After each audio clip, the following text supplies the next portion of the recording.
Bonjour à tous, mon nom est Jessica Flao, je suis chercheuse au Centre de recherche pétrographique et géochimique de Nancy et je vais vous parler aujourd'hui des dernières nouvelles de Mars.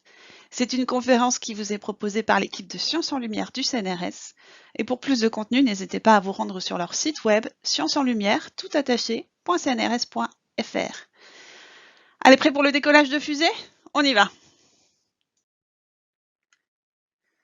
Et l'actualité martienne est en effet chargée en ce moment avec 3 missions qui ont décollé en 2020 direction la planète rouge.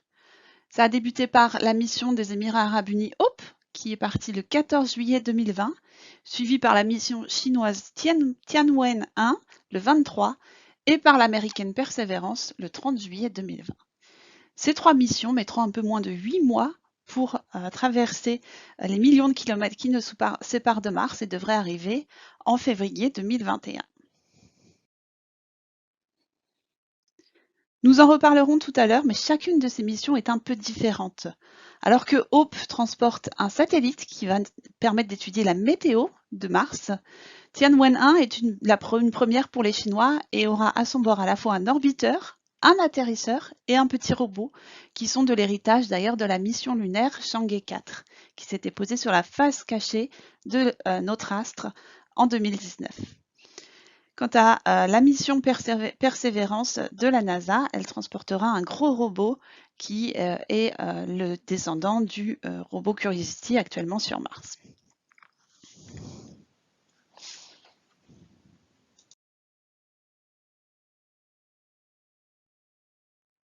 L'idée que Mars abrite des formes de vie similaires à notre planète se poursuit dans les années 1950-1960 et on trouve ainsi dans les livres d'astronomie de l'époque une description de Mars où l'on observe des variations saisonnières liées à la végétation. Même chose ici dans cet extrait du très célèbre journal scientifique Science de 1966, où on explique que la végétation est la meilleure hypothèse pour expliquer les changements de couleur observés à la surface de Mars.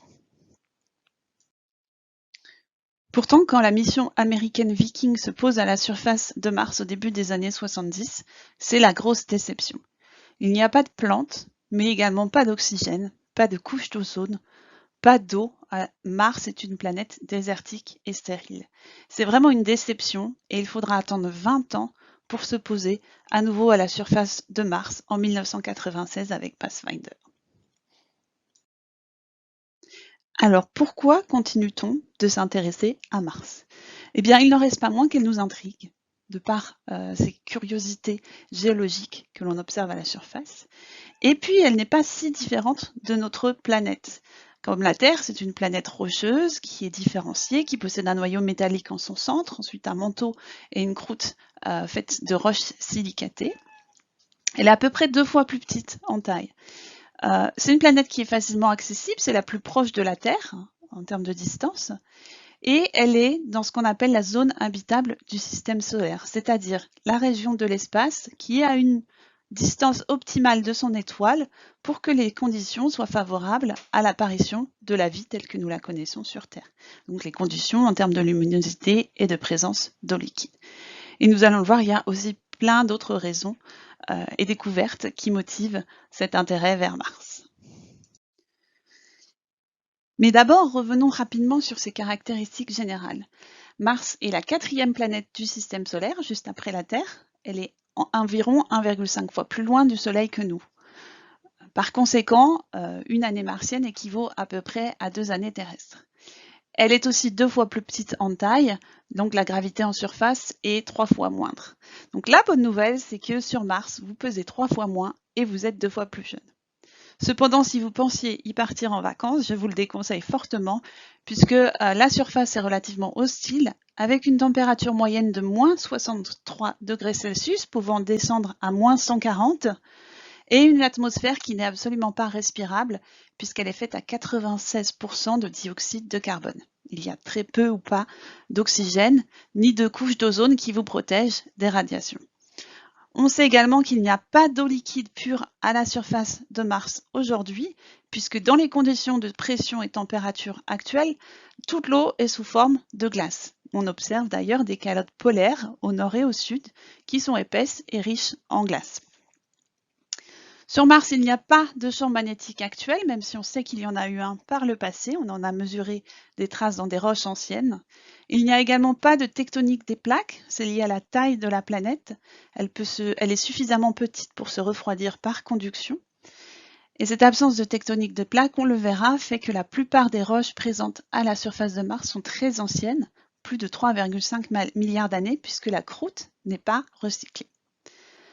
On y observe des volcans, une forte activité volcanique jusqu'à un passé récent, et un cycle de l'eau, mais probablement un cycle ancien, qui a été révélé par la présence, par exemple, de ces vallées asséchées que l'on observe ici en bas à gauche, qui ont été creusées par d'anciennes rivières. À l'heure actuelle, je vous le rappelle, l'eau liquide n'est pas stable à la surface de Mars. On le verra aussi un peu plus tard, on a découvert d'autres témoins plus récemment de la présence d'eau passée sur Mars sous la forme de roches hydratées.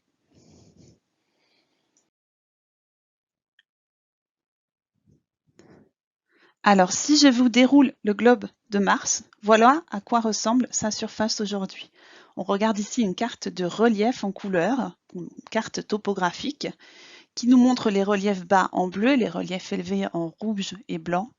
Et on retrouve ici les choses que je viens de vous décrire, comme les grands volcans de Mars, mais aussi beaucoup de cratères, qui sont ces grandes dépressions, des traces d'écoulement, comme ici, et puis une dichotomie entre l'hémisphère nord, qui est de relativement basse altitude et lisse, donc moins cratérisé, que l'hémisphère sud, qui forme des hauts plateaux très anciens. L'origine de cette dichotomie entre les terrains de l'hémisphère nord et de l'hémisphère sud est encore très incomprise. Donc ces données ont été retournées par un instrument qui s'appelle MOLA à bord de la mission Mars Global Surveyor, donc un satellite qui s'est mis en orbite autour de Mars. Des missions de ce genre, nous en avons eu un certain nombre, puisque la Terre a envoyé 41 missions vers Mars au total. Seulement 17 de ces missions ont réussi. Donc l'exploration spatiale de Mars, c'est avant tout plus de 50% d'échecs. On peut voir ici un historique de cette exploration spatiale martienne en partant du haut et en tournant dans le sens horaire. Donc on peut voir qu'au début de son histoire, vraiment, de la course vers Mars, on avait essentiellement des missions de l'URSS et des États-Unis. C'était en effet, dans le contexte de la guerre froide, l'étape suivante logique après avoir réussi à poser un homme sur la Lune. Malheureusement, l'URSS a connu essentiellement des échecs.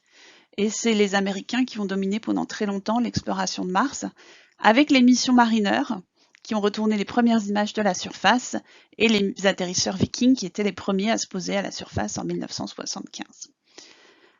Il est à noter aussi que toutes les premières missions étaient des missions qui ne faisaient que des flyby, des survols. C'est-à-dire que la mission passait au-dessus d'un morceau de la surface de Mars, prenait une photo et elle était perdue. Il a fallu attendre 1971 avec Mariner 9 pour réussir la première mise en orbite autour de Mars et avoir des satellites donc, qui tournent autour de Mars et qui prennent continuellement des photos. Donc toutes les premières étaient des missions plutôt coûteuses pour un simple survol de la planète. Nous avons eu également quelques essais par la suite d'autres nations, comme par exemple le Japon, qui a tenté d'envoyer une mission en 1998, qui a raté malheureusement son insertion en orbite martienne. Et ensuite, il faut attendre 2003 pour un peu venir casser ce monopole des Américains avec l'arrivée des Européens de l'Agence spatiale européenne ESA qui réussit à placer un satellite Mars Express en orbite autour de Mars. Ce satellite fonctionne toujours comme tous les satellites que j'ai entourés ici en bleu, donc on en a à l'heure actuelle 6 qui sont actifs et qui sont bien utiles pour communiquer avec les deux robots atterrisseurs qui fonctionnent encore à la surface de Mars. On continue notre chemin dans l'exploration martienne et nous arrivons jusqu'en 2013 où une autre nation, l'Inde, a réussi à mettre un autre satellite en orbite autour de Mars, satellite qui fonctionne encore. Nous avons eu de nouveau des tentatives russes, malheureusement, qui ont encore une fois été des échecs. Le plus récent étant Phobos Grunt, qui a raté son décollage en 2011 il n'a pas réussi à quitter l'orbite terrestre et se retrouve aujourd'hui au fond du Pacifique, malheureusement.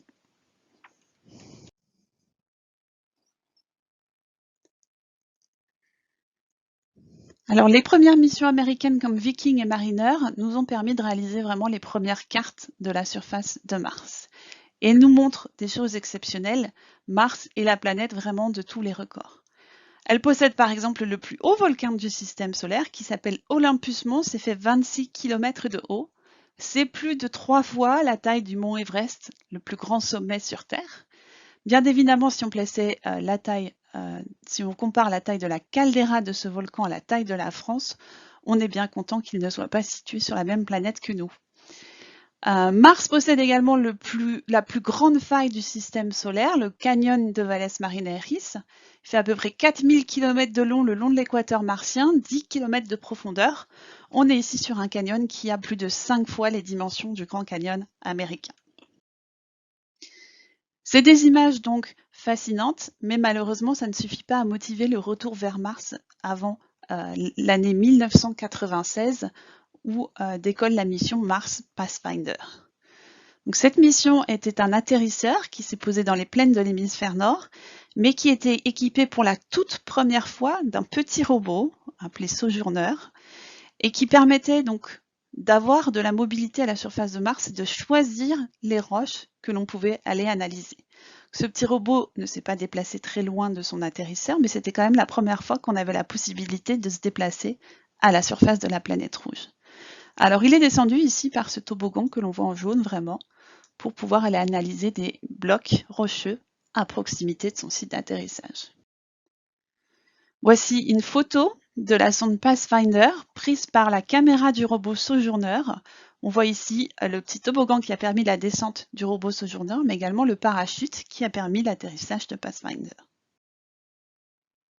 Pathfinder a été suivi par 7 satellites qui ont été mis en orbite autour de Mars après 1996, en commençant par Mars Global Surveyor, qui a produit ces cartes de relief que je vous montrais un peu plus tôt, mais nous a également permis de découvrir l'existence d'un champ magnétique passé, suivi d'autres orbiteurs qui ont eu différentes missions d'analyser la chimie, la géologie de la surface, et plus récemment des missions qui s'intéressent à l'atmosphère en lien avec certaines des grandes questions que l'on se pose au sujet de Mars. Nous allons y revenir.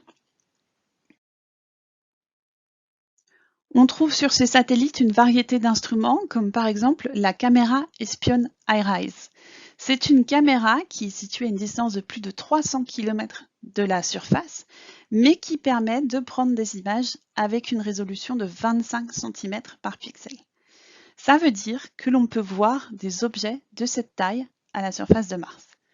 C'est assez impressionnant et c'est une qualité d'image que l'on n'a pas forcément sur Terre, ou peut-être les militaires, on ne sait pas. Mais en tout cas, ça nous permet de récolter des données vraiment très exceptionnelles. Alors on se sert bien évidemment de cette caméra pour surveiller les robots et pour même les aider à la navigation, à choisir dans quelle direction progresser, mais également pour observer des curiosités à la surface de Mars. Alors c'est le cas par exemple ici de figures de glace de dioxyde de carbone. Dans l'hémisphère sud de Mars, il fait tellement froid en hiver qu'en plus de la glace d'eau, on peut condenser de la glace de dioxyde de carbone. C'est ce que l'on voit ici sur l'image à gauche. C'est un zoom sur la calotte polaire sud. C'est ce que la NASA a appelé les trous de gruyère ou le fromage suisse. Ce qu'on voit ici, c'est des pressions circulaires. C'est au fond la partie lisse de la glace d'eau qui est recouverte par une glace moins lisse de dioxyde de carbone. Les images que l'on voit à droite sont-elles des images prises au printemps et qui sont liées à ce qu'on appelle le defrosting, à la fonte du givre de dioxyde de carbone qui fait craqueler la surface et peut émettre des geysers de poussière sombre. Et ça forme ces petites choses un peu craquelées que l'on voit en haut, qu'on a appelées on a appelé les araignées martiennes. En fait, c'est la surface qui craque, le givre à la surface qui craque et des jets de poussière qui sortent à cet endroit. Alors pour la petite histoire, ces araignées martiennes ont été au début interprétées comme des arbres sur Mars. Alors ce ne sont malheureusement pas des arbres, mais juste du givre qui fond. Même chose en base, on est sur une crête de dune et on a du givre de dioxyde de carbone qui par endroits disparaît et laisse apparaître la poussière plus sombre qui s'écoule sur l'un des flancs de la dune. Cette caméra nous montre aussi que Mars est en mouvement puisqu'elle a réussi à capturer des avalanches, des tornades de poussière à la surface de Mars. Elle a montré la présence de formation de nouveaux cratères d'impact à cause des météorites qui continuent de tomber à la surface de Mars. Et puis, elle nous a montré que contre toute attente, le vent sur Mars est suffisamment fort pour déplacer les dunes, puisque d'une année à l'autre, on voit leurs crêtes qui progressent dans certaines directions. Donc les dunes bougent à la surface de Mars. Plus récemment, la caméra AirEyes nous a permis de mettre en évidence des écoulements sur les pentes des cratères ou des canyons qui sont situés près de l'équateur de Mars et qui en été sont exposés au rayonnement assez chaud du Soleil. Ces écoulements font beaucoup débat, mais il semblerait que ce soit des écoulements d'eau salée, de saumure, donc pas forcément d'eau pure, mais ça nous montre qu'il y a de la glace dans le sol de Mars à toutes les latitudes, qui peut ponctuellement, très temporairement fondre en été aux heures les plus chaudes de la journée. Alors, ces satellites ont aussi été accompagnés par des atterrisseurs ou landers et des robots ou rovers. Alors, nous avons eu 2 atterrisseurs pour l'instant à la surface de Mars. Phoenix, qui s'est posé près de la calotte polaire nord en 2008 et qui a notamment mesuré les premières chutes de neige sur Mars. Et plus récemment, la mission InSight en 2018, qui elle est équipée d'un tout premier sismomètre, un instrument développé par la France d'ailleurs, sur cette mission, à bord de cette mission américaine. Et le sismomètre va nous permettre de détecter des séismes sur Mars et d'utiliser les ondes pour avoir une image de la structure interne de la planète. Nous avons eu également 3 autres robots de taille beaucoup plus importante que Sojourner dont je vous parlais tout à l'heure. Commencé en 2004 avec les jumeaux Opportunity et Spirit de la mission Mars Exploration Rover. Ces robots étaient initialement conçus pour durer maximum 6 mois et analyser les roches à la recherche de preuves directes d'eau liquide actuelle ou passée. Ils ont fonctionné au final plusieurs années contre toute attente, 15 ans pour le robot Opportunity qui détient le record absolu de longévité mais également de distance parcourue à la surface d'un corps extraterrestre. Il a parcouru plus de distance, plus de 40 km, donc plus que ce qu'ont fait les astronautes Apollo dans leur véhicule sur la Lune. Et c'est assez exceptionnel, du coup, les résultats qui ont été retournés par ces robots qui ont duré bien plus longtemps que prévu. La chance qu'a eu Opportunity, c'est notamment qu'il s'est posé dans une région venteuse et donc le vent a constamment nettoyé ses panneaux solaires et ça lui a permis de repartir après chaque hibernation. Ça a été assez exceptionnel. Et puis Spirit et Opportunity ont été rejoints en 2012 par un robot beaucoup plus gros, Mars Science Laboratory, donc là qui fait la taille vraiment d'une petite voiture, robot qu'on appelle également Curiosity, et qui avait pour but d'étudier l'habitabilité et le changement climatique de Mars. Parmi les grandes découvertes de ces missions, on retrouve la découverte de minéraux hydratés faite par un instrument français, le spectro-imageur Omega, à bord de la mission Mars Express. Omega a mis en évidence la présence de minéraux hydratés, c'est-à-dire qui contiennent de l'eau dans leur structure et qui ont eu besoin d'eau liquide pour se former à la surface de Mars. Il a détecté entre autres des argiles, ici représentées en rouge, que l'on retrouve dans les terrains anciens de Mars, les hauts plateaux cratérisés de l'hémisphère sud principalement, et d'autres minéraux hydratés de type sulfate qui contiennent du soufre et qu'on retrouve de manière plus localisée dans des dépôts sédimentaires. Ces minéraux hydratés ont été observés la même année par les robots Opportunity et Spirit qui venaient de se poser sur Mars. Opportunity a découvert à Meridiani Planum des roches riches en sulfate, accompagnées de petites billes riches en hématite grise qu'on a appelées les myrtilles martiennes. On peut en voir une photo ici. De son côté, Spirit, lui, a également trouvé des minéraux hydratés de type sulfate, alors que c'était un petit peu moins entendu à son site d'atterrissage, mais ça a été de manière accidentelle en creusant notamment une tranchée avec l'une de ses roues. Il a observé des sulfates de magnésium dans les plaines de Gusev Crater où il se promenait. Alors Spirit a été plus loin en découvrant aussi de la silice hydratée dans la région de home plate, là où il s'est éteint.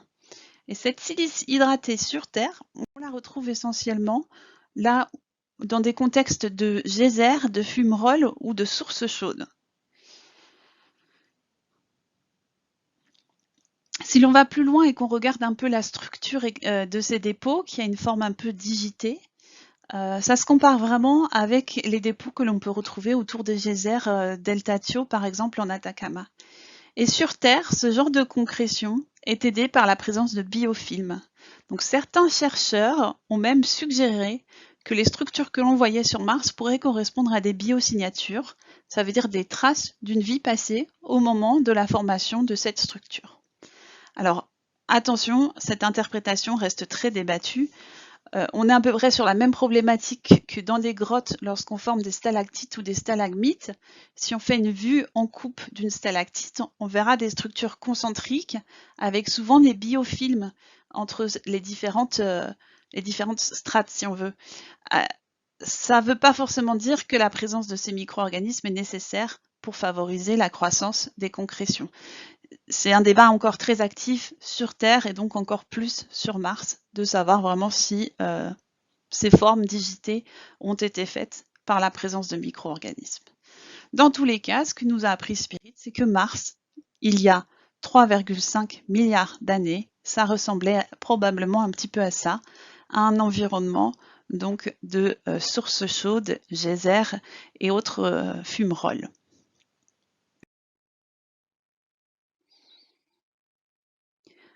Si l'on prête attention à la distribution de ces minéraux hydratés, on se rend compte qu'ils se retrouvent essentiellement dans les terrains anciens de Mars, dits de l'ère noachienne ou hespérienne, donc terrains qui ont plus de 3,5 milliards d'années. Et on ne retrouve pas ces minéraux hydratés dans tout ce qui est plus récent que 3,5 milliards d'années. L'ère dite amazonienne, la plus récente sur Mars, est dominée par des oxydes ferriques qui sont des minéraux anhydres et qui sont en fait cette poussière orangée que l'on voit partout à la surface de Mars. C'est de la rouille, tout simplement. C'est lié à la présence d'une atmosphère très oxydante. Donc ces minéraux qui se sont formés en présence d'eau liquide se sont formés il y a plus de 3,5 milliards d'années sur Mars. On a en plus les argiles qui sont un petit peu plus anciennes et les sulfates qui se seraient formés à une période un peu plus charnière dans l'histoire de Mars. Donc ces observations suggèrent qu'il y a eu probablement un changement de conditions sur Mars, avec peut-être une acidification de la surface, menant de la formation d'argile à des sulfates, entre le noachien et l'hespérien, et que Mars avait peut-être un climat différent par le passé. Donc elle aurait été chaude et humide, peut-être plus similaire à la Terre au début de son histoire, et elle aurait connu un changement climatique global il y a à peu près 3,7-3,5 milliards d'années, on ne sait pas trop pourquoi, l'amenant aux conditions froides et sèches que l'on lui connaît actuellement. Ce changement climatique martien est l'une des plus grandes questions qui motive l'exploration martienne en ce moment, c'est de comprendre le pourquoi et le comment de ce changement global.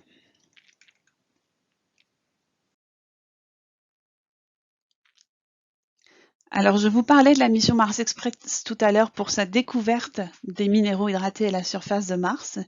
Eh bien, on en a encore entendu parler cette année. Il ne faut pas oublier que ces satellites continuent d'acquérir des téraoctets de données tous les jours. Et Mars Express, cette année, a refait la une des journaux puisqu'elle a permis, grâce à son radar, la détection de lacs d'eau salée souterrains sous la calotte polaire sud, donc des lacs d'eau salée actuels. Vous allez le voir, pourquoi est-ce que ça nous intéresse tellement cette histoire de l'eau actuelle, passée, etc. sur Mars? C'est bien évidemment parce que sur Terre, le premier critère pour avoir de la vie, c'est d'avoir de l'eau liquide.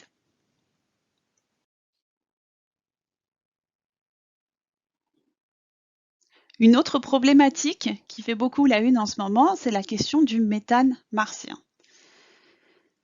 Mars Express puis Curiosity ont détecté du méthane sur Mars. Ça a été également détecté en 2003 depuis les télescopes terrestres.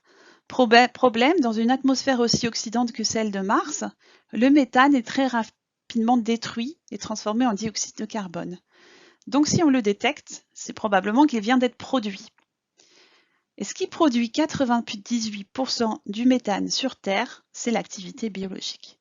Donc on se demande si ce méthane qu'on a mesuré sur Mars peut provenir d'une activité biologique et donc suggère qu'il y a de la vie sur Mars. La réponse, on ne la connaît pas, puisque le méthane peut également être produit par des processus géologiques, du volcanisme par exemple, ou de la fonte de glace qui avait piégé ce gaz, ce qu'on appelle par exemple des clatrates, ou encore d'autres processus géologiques comme de la serpentinisation. Alors il y a un autre problème avec ce méthane, c'est qu'on a envoyé quand même 2 sondes spécifiques pour étudier l'atmosphère de Mars, MAVEN et TGO, et aussi pour essayer de comprendre l'échappement atmosphérique, comment Mars perd actuellement son atmosphère. Alors, il y a un petit peu de gaz qui s'échappe parce qu'elle n'a pas assez de gravité pour les retenir. Et comment le changement climatique passé a pu arriver, est-ce qu'il est lié à un échappement atmosphérique?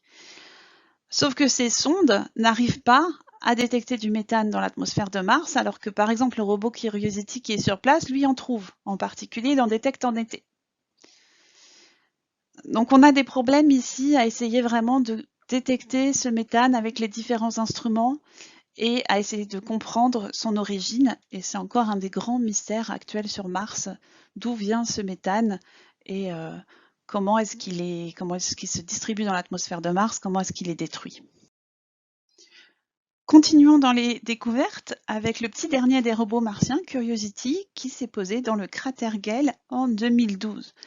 Curiosity fonctionne toujours, on va le voir, et son objectif était d'étudier cette pile de sédiments qu'on voit au centre du cratère qui est faite d'argile et de sulfate. Par simplicité, il s'est posé en périphérie, à peu près au niveau de la flèche rouge, dans une zone plate, mais il a été très chanceux puisque dès le site d'atterrissage, il trouve un ancien lit de torrent dans lequel il y a énormément de galets de composition variée. Il roule un petit peu et puis se rend vers une région qui a l'air assez bizarre depuis l'orbite, assez claire, et il y trouve en fait des argiles déposées dans un ancien lac dans la province qu'on appelle Yellowknife Bay. Dans ces argiles, Curiosity a trouvé des composés organiques complexes qui suggèrent la présence d'anciennes molécules de kérogène, donc de la matière organique. Alors attention, qui dit matière organique ne veut pas forcément dire vie, ça peut être de la matière organique abiotique, donc à une autre origine. Mais en tout cas, il y avait sur place, dans ce lac qui a déposé ces argiles dans quel cratère, toutes les briques élémentaires nécessaires à la vie. On était dans des conditions habitables, il y avait de l'eau avec un pH quasi neutre, du carbone, de l'hydrogène, de l'azote, du phosphore, de l'oxygène, du soufre, tout ce qu'on veut pour la vie. On se pose encore la question de d'où viennent ces molécules organiques qui ont été détectées dans Gale, puisque le robot n'est pas forcément équipé pour détecter des traces de vie. Il nous a aussi montré beaucoup d'autres choses. C'est un vrai paradis ce cratère pour les géologues, puisqu'il a trouvé par exemple tout un tas de fractures remplies de silice et de gypse qui montrent des circulations d'eau tardives, des roches volcaniques de composition très variée, avec par exemple des granites. Sur Terre, on les retrouve dans la croûte continentale, donc on ne les attendait pas forcément sur Mars. Et puis des météorites. Curiosity a déjà analysé un petit nombre de météorites dans le cratère où il se trouve. Vous avez 2 exemples ici, avec par exemple la météorite de Egg Rock, et on voit ici les petits points blancs qui correspondent à des tirs de laser faits par le robot avec son instrument ChemCam.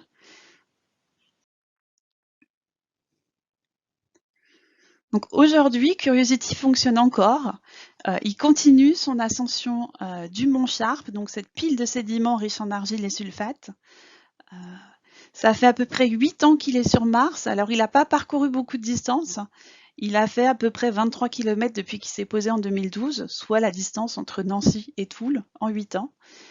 Il faut admettre qu'il n'est pas rapide, mais c'est une grosse machine, hein. C'est un robot qui transporte tout un laboratoire analytique dans son ventre. Et puis s'il a pris du retard aussi dans son exploration, c'est qu'il a découvert beaucoup de choses intéressantes en chemin qui ont fait qu'il s'est arrêté pour faire des analyses. Donc il nous réserve encore de très belles surprises, avec notamment l'ascension de ce mont Sharp et l'étude des argiles et des sulfates dont je vous parlais tout à l'heure. Vous pouvez suivre les aventures de Curiosity en tapant Where is Curiosity NASA sur Google. Vous pouvez suivre en live les dernières images qu'il a prises et son trajet au quotidien. D'ailleurs, voici quelques images de Curiosity ces derniers temps. Donc, un selfie qui nous a pris et qui nous montre d'ailleurs qu'il a accumulé un petit peu de poussière dernièrement sur son dos, mais ses instruments se portent bien. Et un forage qu'il a réalisé récemment, et on voit qu'il est de plus en plus dans des couches de plus en plus rougeâtres, donc il change de composition par rapport aux argiles qu'il avait analysées en périphérie du cratère qui étaient beaucoup plus grisâtres. Et si on a pu faire autant de découvertes au sujet de l'histoire de Mars, c'est parce qu'elle a une surface très ancienne, et cette surface est ancienne puisque Mars n'a pas de tectonique des plaques. L'âge moyen de la surface martienne, c'est à peu près 3,7 milliards d'années, alors que par comparaison, l'âge moyen des fonds océaniques sur Terre est de 200 millions d'années. On a donc un enregistrement géologique unique qui est préservé à la surface de Mars et qui nous renseigne sur les jeunes années du système solaire. Ce genre d'enregistrement est rarissime sur Terre. Les roches de plus de 3 milliards d'années, dites archéennes ou ADN, représentent en effet moins de 1% des roches présentes sur Terre. On en retrouve dans des très vieux cratons en Australie, en Afrique ou au Canada, mais ces roches ont en général été altérées, enfouies puis réexhumées, donc métamorphisées, et elles sont assez difficiles à analyser. Au contraire, les roches anciennes, c'est plus de 70% de la surface de Mars. On peut donc considérer que quelque part Mars est une fenêtre sur nos origines.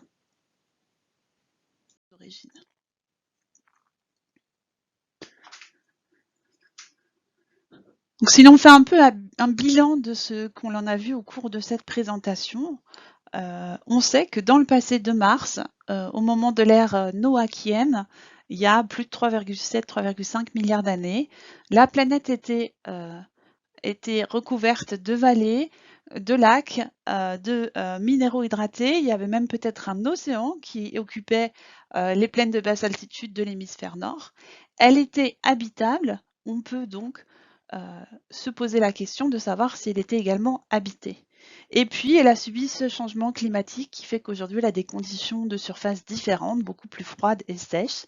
Il n'empêche que ponctuellement, on observe des écoulements d'eau liquide à la surface ou même en profondeur. Par exemple, il y a ces lacs qu'on a détectés sous la calotte polaire sud et on peut se poser la question de est-ce que localement, dans des environnements un peu spécifiques, Mars peut toujours être habitable aujourd'hui? Si l'on compare avec l'histoire de la vie telle qu'on la connaît sur Terre, les traces les plus anciennes d'une vie remontent à peu près 3,8 milliards d'années dans des roches du Groenland. À cette époque, Mars aurait été habitable. Donc si la vie est apparue sur Terre, on peut imaginer qu'elle ait pu aussi apparaître vraiment sur Mars dans des conditions similaires. On suppose aussi que la vie sur Terre a pu apparaître près de cheminées hydrothermales ou même dans des sources chaudes de fumerolles, et on a vu que ce genre d'environnement existait sur Mars à l'époque. Par contre, quand on regarde l'histoire de la vie sur Terre, on voit que les formes de vie plus complexes, telles que les hommes, les dinosaures, c'est quelque chose encore assez récent dans l'histoire de notre planète.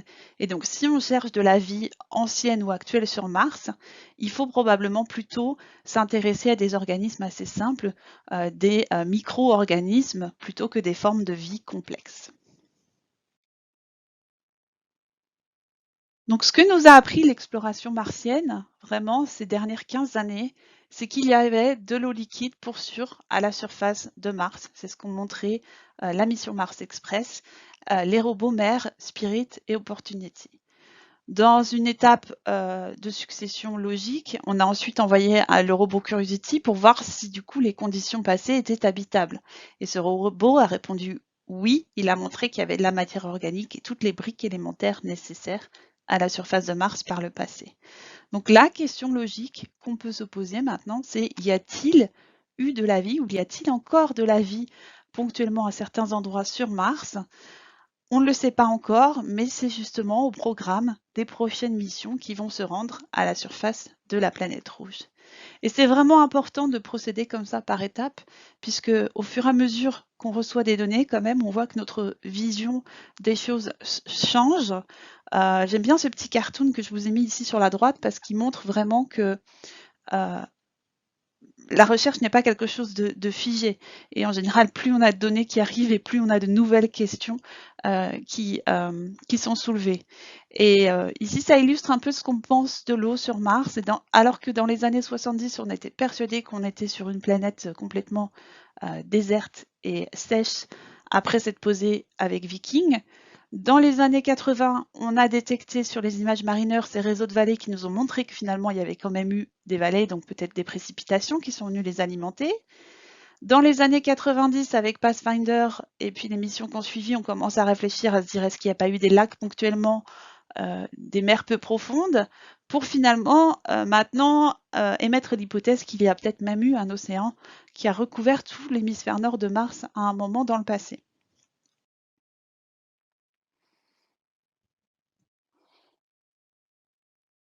Donc encore une fois, nos connaissances de Mars sont des choses qui évoluent énormément au fur et à mesure des missions. Et la prochaine étape, vraiment pour nous aider à en savoir plus, c'est de chercher s'il y a des traces de vie actuelles ou passées, mais également d'essayer de ramener des échantillons de Mars, puisque pour l'instant, on n'a encore rien ramené de la surface martienne.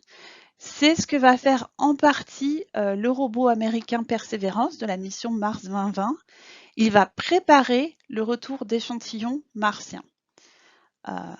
Pour cela, il va prélever des échantillons à la surface de Mars qu'il va placer dans des petits tubes et il va ensuite placer une trentaine de tubes dans cette capsule métallique qu'il va sceller et laisser poser à la surface de Mars. Ce robot ne ramènera pas les échantillons. Il faudra prévoir plus tard une mission qui retourne chercher la capsule pour la ramener sur Terre. C'est un peu complexe, mais c'est en cours de développement en collaboration entre la NASA et l'ESA, et on espère pouvoir ramener ces échantillons au plus tôt en 2032. Donc Mars 2020 est un robot qui ressemble beaucoup à Curiosity. C'est la même architecture avec quelques instruments qui ont été changés. Et il va se poser dans le cratère de G0, ici sur le bord du bassin d'Isidis. Dans ce cratère, on détecte un delta, qui est un espèce de dépôt de forme conique qui se forme sous l'eau, à l'embouchure d'une vallée. Ici, on a une petite vallée qui vient creuser dans le bord du cratère. Et donc, au moment de la mise en place de ce delta, eh bien, il y avait tout simplement un lac qui occupait le cratère de G0, qui fait à peu près 50 km de diamètre. Donc, le robot devrait se poser dans la partie plus plate ici, qui correspond à une plaine volcanique, et puis remonter vers le delta pour étudier les différentes couches sédimentaires et les minéraux de type argile et carbonate qui sont détectés dans ce delta.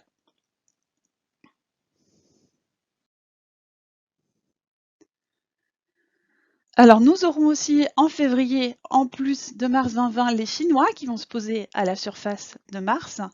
Ils ont retenu un site dans la région d'Elysium-Mons, ici, et ils vont y poser un atterrisseur qui permettra également de déployer un robot et qui va étudier la géologie dans cette grande plaine qui a un âge plutôt tardif, hespérien amazonien. Donc on va s'intéresser ici plutôt probablement à des processus glaciaires, à l'histoire un petit peu plus tardive de Mars.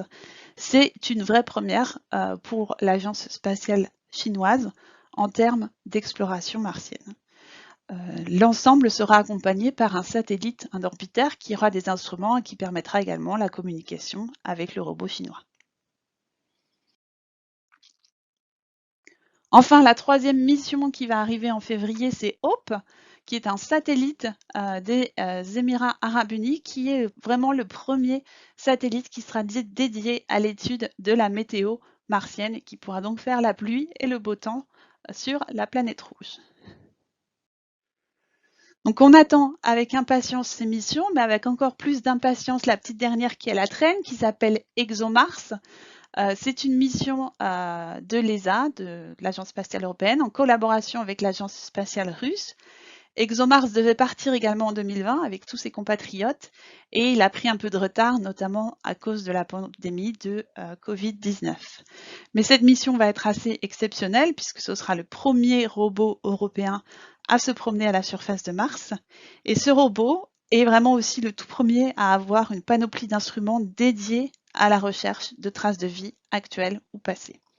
Il pourra également forer dans le sol à une profondeur allant jusqu'à 2 mètres pour y chercher des micro-organismes qui auraient pu se réfugier là où il y a de la glace ou des poches d'eau et à l'abri des radiations qui sont à la surface de Mars, puisqu'il n'y a pas de couche d'ozone vraiment qui protège les choses à la surface. Et on estime du coup que la matière organique actuelle ou passée est détruite au cours du temps à cause de tous ces rayonnements qu'il y a à la surface de Mars. Mais en profondeur, il pourrait y avoir vraiment des niches pour tout ce qui est forme de vie ou en tout cas préservation de matière organique ancienne également. Donc ExoMars, quant à lui, ira dans les plaines d'Oxia, là où on observe aussi également un petit delta qui débouche dans ce qui aurait pu être une mer ou un océan, ou le grand océan martien qui recouvrait l'hémisphère nord. Et donc pour la petite histoire, les sites qui ont été proposés ici par ExoMars sont encore une fois les 2 sites qui étaient en candidature pour y envoyer le robot, sont encore une fois des sites français. Il faut savoir qu'on a quand même un très très beau savoir-faire et une grande communauté en France qui travaille activement sur Mars. Et ExoMars ira lui dans des terrains très anciens, les plus anciens jamais explorés, datés à estimer à peu près 4 milliards d'années, et là où on retrouve les plus intenses signatures d'argile sur Mars depuis l'orbite. Alors je reviens juste rapidement sur ces choix de sites pour les missions dont on parle. Pour ce qui est d'ExoMars, pour vous donner un exemple, on va dans un endroit nouveau, oui, mais on n'a quand même pas énormément de choix. Donc j'ai eu la chance de participer au comité ESA en charge de l'étude du site d'atterrissage et de la sélection pour ExoMars. Et donc en termes de contraintes, on est en train de travailler sur un robot qui va fonctionner sur des panneaux solaires. Donc il faut savoir que tout de même, on ne peut le poser qu'à proximité de l'équateur, entre ces 2 bandes rouges que je vous montre ici. En plus, on ne peut pas le poser sur des terrains d'altitude trop élevée puisqu'il va atterrir avec un parachute. Il faut assez d'atmosphère pour le ralentir et l'atmosphère à la surface de Mars est beaucoup plus ténue que sur Terre. Donc on essaie de se poser à basse altitude. Donc tout ce qui est grisé ici est de trop haute altitude, on ne peut pas se poser avec le robot, on n'a pas assez d'atmosphère pour le ralentir. Et puis on ne peut pas non plus le poser dans une région trop poussiéreuse, c'est toutes les régions qui sont représentées en noir ici. Donc au final, les seuls endroits où on peut poser notre robot ExoMars, c'est les 2 régions colorées que l'on retrouve entre les 2 traits rouges près de l'équateur martien. Donc la région d'Elysium, c'est là que vont se poser les Chinois, c'est des choses assez récentes, amazoniennes, hespériennes. Ça ne nous intéresse pas forcément pour la recherche de vie, on va aller la chercher là où c'est le plus propice, dans des terrains vraiment très anciens. C'est pourquoi on va aller se poser dans cette région de Chryse Planitia. Mais malheureusement, c'est également dans cette grande région que se sont posés Viking, Pathfinder, Opportunity, puisque ça reste encore une fois des contraintes techniques que l'on retrouve souvent pour les missions spatiales. On n'a pour l'instant jamais exploré les très hauts plateaux cratérisés de l'hémisphère sud, et il y a encore pas mal de régions de Mars qui finalement restent inaccessibles avec les technologies actuelles. Donc il faut garder à l'idée qu'on a probablement encore beaucoup de découvertes à faire et qu'on n'en est qu'au début vraiment de l'exploration martienne.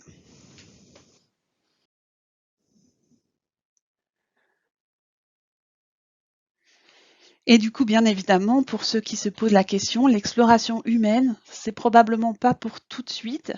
La NASA y pense. Il faudrait d'abord montrer quand dans les années 2030, on est capable de ramener des échantillons de la surface de Mars avant d'envisager bien sûr d'y envoyer des humains. Et cela nécessitera également un certain nombre de développements technologiques. Voilà, j'arrive à la fin de ma présentation. Je vous remercie de m'avoir suivi.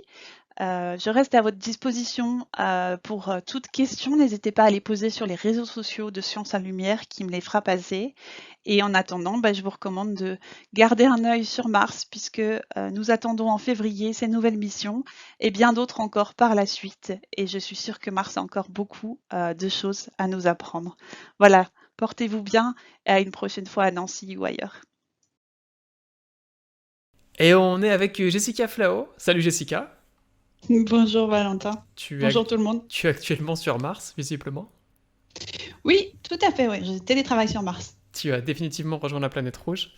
Avec toi, on va faire une petite session de questions-réponses avec des questions qu'on a reçues pendant la conférence qui malheureusement n'a pas pu être enregistrée durant le mois de novembre. Donc là, on fait un petit round d'honneur. On a récupéré toutes les questions et on va les poser.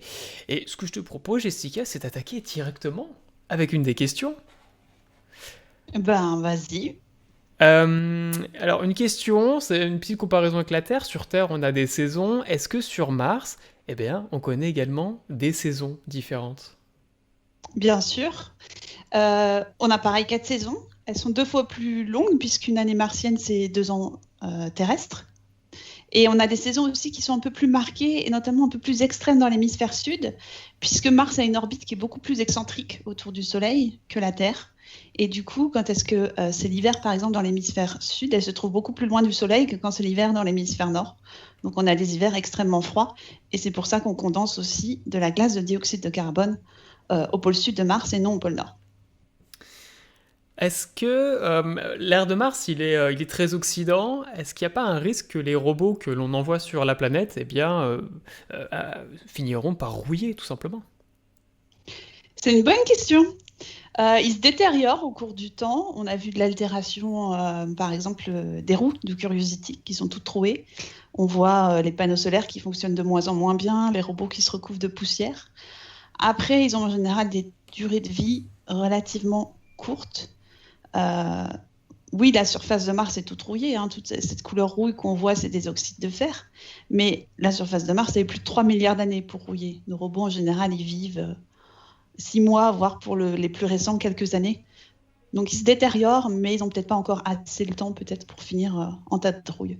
Faudra voir si on retourne voir des robots qu'on a abandonnés là-bas, à quoi ils ressemblent au bout de quelques années Tu, supplémentaires. tu disais qu'il y avait des roues qui rouillaient. Comment ça se fait? C'est pas, elles sont pas, les roues C'est des, pas des qu'elles rovers ont sont pas en caoutchouc? rouillé, c'est pas qu'elles ont rouillé, mais il y a eu beaucoup de dommages mécaniques sur les routes Curiosity et elles se sont abîmées beaucoup plus vite que prévu.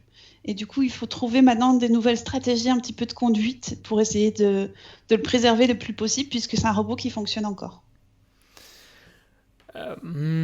Pourquoi, c'est dans le même continuum que cette question sur la rouille, pourquoi est-ce que les robots, ils n'ont pas des essuie-glaces ou quelque chose pour dégager la poussière de leurs panneaux solaires et ça permettrait de prémunir un arrêt prématuré?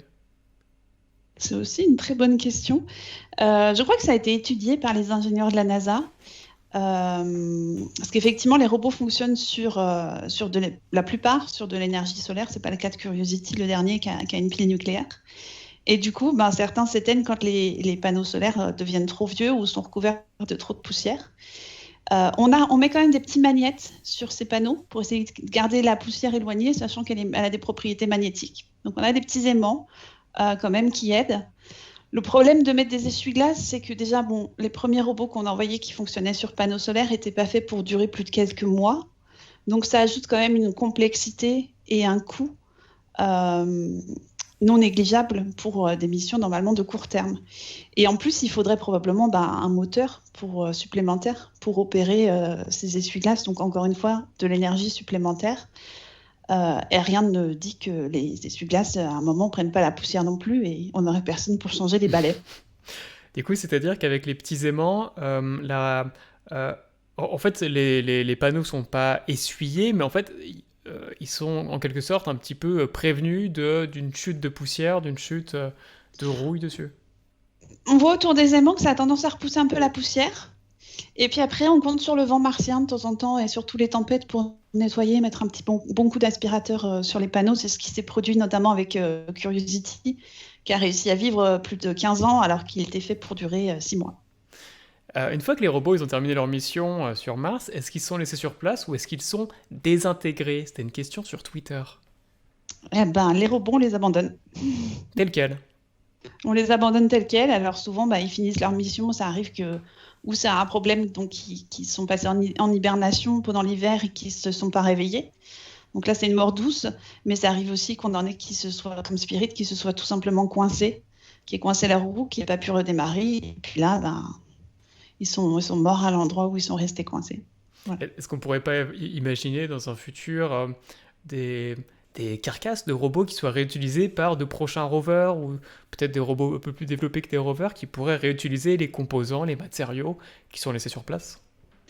Ça pourrait être intéressant d'aller voir comment sur le long terme les matériaux ont évolué, vraiment. D'aller sur un ancien robot et voir ce que ça a donné 10, 15 ans, 20 ans passés sur Mars.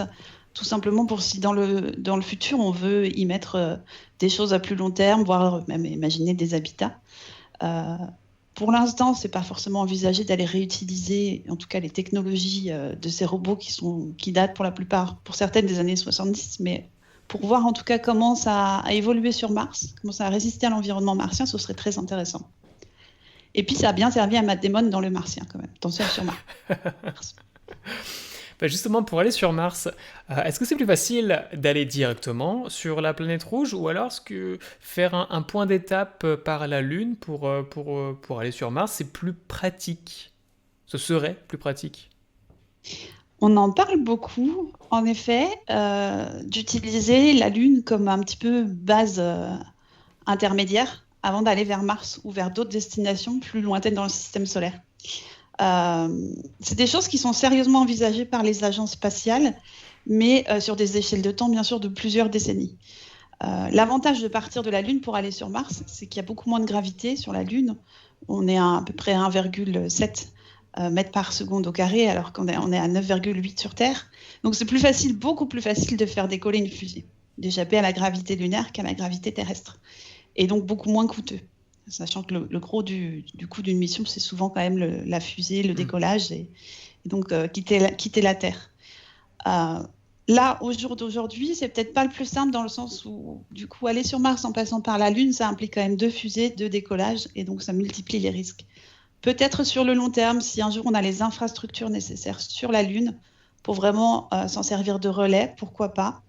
Et l'idée d'ailleurs qui est envisagée par les agences spatiales, c'est aussi de fabriquer le carburant de fusée à partir des matériaux contenus dans le sol lunaire. Donc d'extraire vraiment l'hydrogène et l'oxygène sur la Lune. C'est pas d'amener tout le matériel sur la Lune depuis la Terre, c'est d'en amener une petite partie et ensuite de repartir de la Lune en utilisant les matériaux lunaires pour le décollage.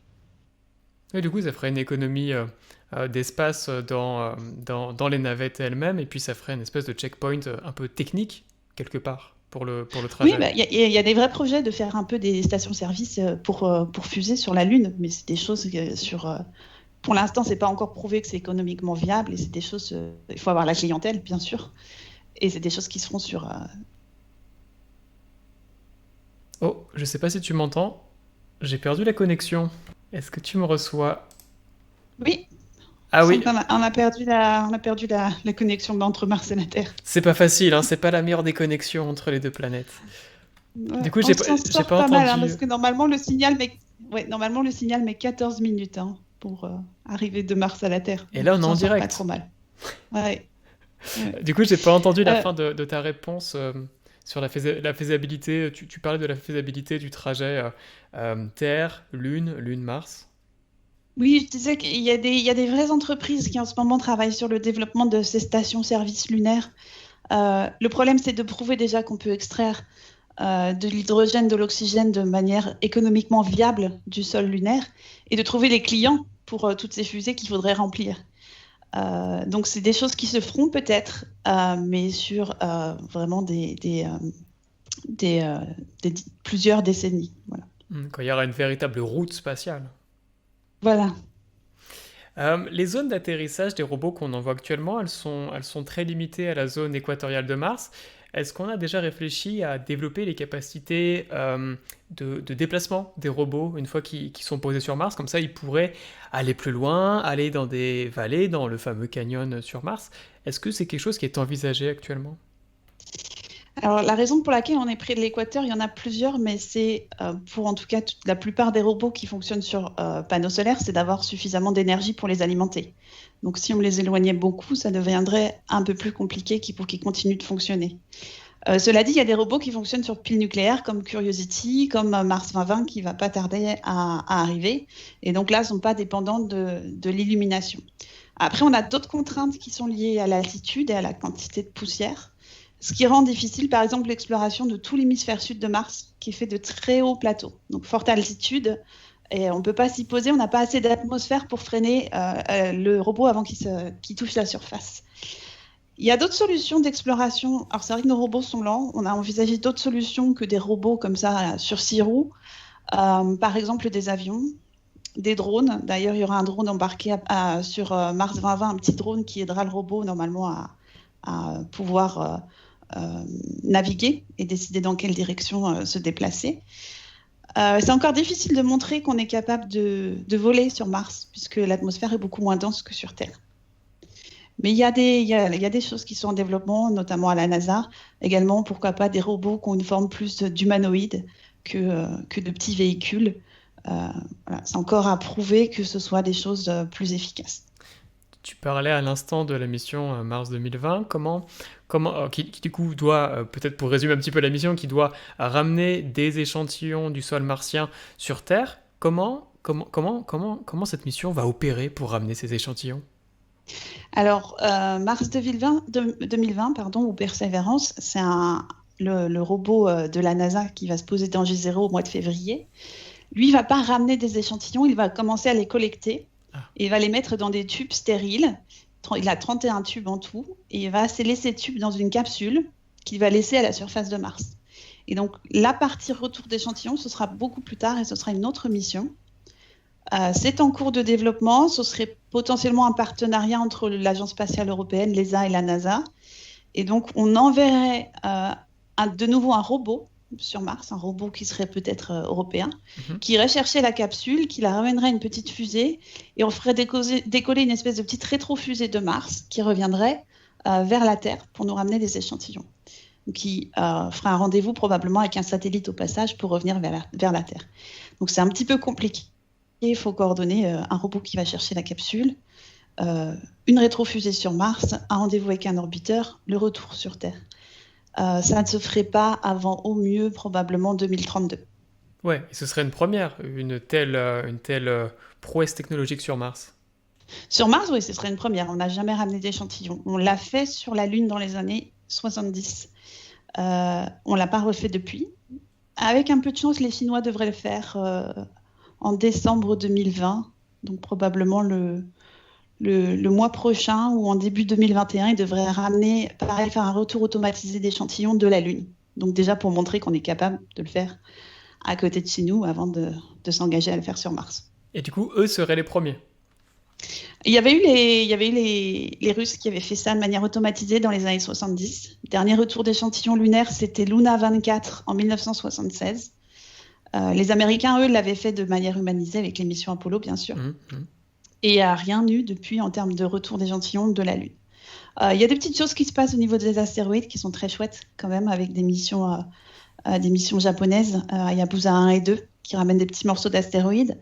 La mission de la NASA aussi, Osiris-Rex, qui va nous ramener des petits bouts de l'astéroïde Bennu. Donc il y a des petites choses qui se passent, mais il y a encore des progrès à faire au niveau technologique. Revenir d'un astéroïde et redécoller d'une planète aussi grosse que Mars, c'est déjà pas la même chose. Ouais.